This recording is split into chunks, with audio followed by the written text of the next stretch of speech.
Hello, everyone. Dr. Lee here with your encouraging word. You know, I must be honest, winter is just not my favorite time of the year. I'm a spring and fall kind of guy. And so winter does something to me. But I often find that there are some beautiful things that we can talk about. Today is one of those such things.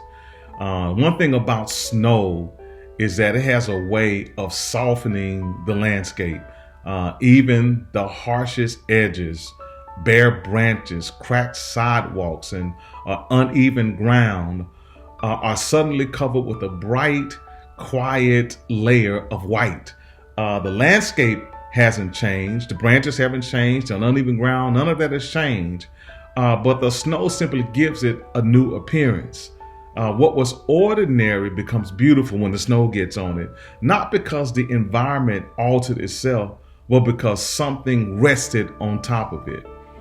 Family, Philippians 4:4 urges us to rejoice in the Lord always. And Paul says, and again, I say, rejoice. And in this context, Paul is writing from prison, a place where there is no comfort, no safety, and no certainty. Yet he calls believers to rejoice. And this joy, this rejoicing, is not a denial of circumstances. It's not forced positivity. It's not pretending that his life in prison is easy at all. Paul anchors joy in the Lord, not in the circumstances. His joy in the text that he's talking about is a joy that rests on us the way snow rests on a cold earth, covering harsh realities without ignoring them.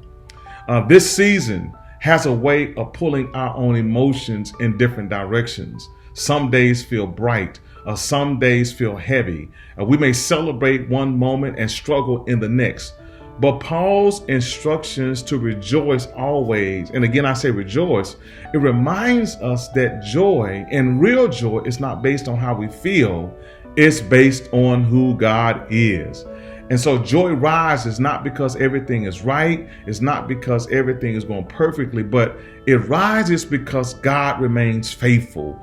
Joy stands not because the path is smooth, but because God walks in it with us. Joy endures not because the season is easy, but because the Lord is near. And I need you to know, family, that in this season, you don't have to manufacture your joy. You just simply make room for the joy of the Lord, because God supplies the joy and the rest that we need.